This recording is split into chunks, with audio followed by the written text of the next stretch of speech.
plastic rectangle, right? All right, but what I would like you to do is I would like you to look at this rectangle. I want you to look at it and pass it down. And I want you to tell me what you see. Yourself? Here, got to take it, pass it down.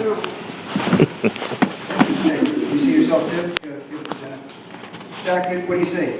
Myself. Yourself, all right. Yourself? Okay. You see yourself too, okay. You see yourself too.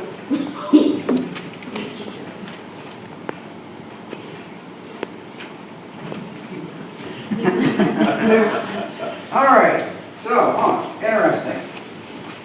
I passed this little gray square around, and everyone saw themselves. Kind of strange, right? Well, what you don't see is they were looking at the mirror on the other side.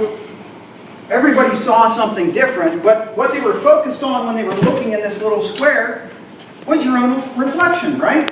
Sometimes we look at ourselves a little too much. And I want to read a little story from the Bible here for you. And it's about where we're placing our focus. It's coming from Matthew chapter 14, verse 22 through 30. Immediately, Jesus made the disciples get into the boat and go on ahead of him to the other side while he dismissed the crowd. After he had dismissed them, he went up on a mountainside by himself to pray.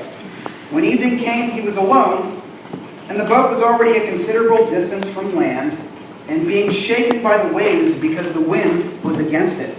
So this boat was rocking really good. During the fourth watch of the night, so this is real late at night, Jesus went out to them walking on the lake. When the disciples saw him walking on the lake, they were terrified and cried out in fear. But Jesus immediately said to them, "Take courage, it is I. Don't be afraid." "Lord, if it's you," Peter replied, "tell me to come to you on the water." "Come," he said. Then Peter got out of the boat, walked on the water, and came toward Jesus. But when he saw the wind, he was afraid, and beginning to sink, cried out, "Lord, save me." Immediately Jesus reached out his hand and caught him. "You have little faith," he said. "Why did you doubt?" So Peter saw Jesus on the water and said, "Jesus, if it's you, tell me to walk out on the water and come out here to me." So Jesus said, "Come on, Peter." So Peter got out of the boat and he began walking on top of the water towards Jesus. He was focused on Jesus and not on himself or not on the big waves that were around him. But suddenly he became afraid because he noticed the big waves that were coming out at him. And he took his eyes off of Jesus and focused on himself and the problems he could have if these big waves knocked him down.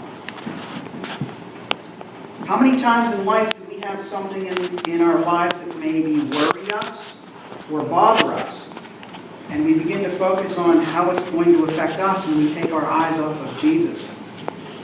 It happens a lot, doesn't it? And I'm not talking to just the kids here. I'm talking to everyone. When we take our eyes off of Jesus, when we focus on ourselves, that's when we realize that we can't handle these problems. And these problems, these waves are going to be able to push us down. Amazingly enough, it was also Peter.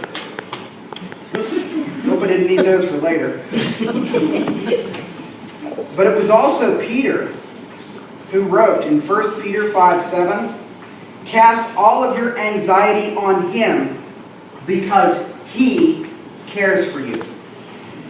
So that's Peter. He was the one that had the problems walking on the water, but he was also the one that wrote to everyone, you've got to focus on Jesus. And as long as you look at him, he'll take care of you.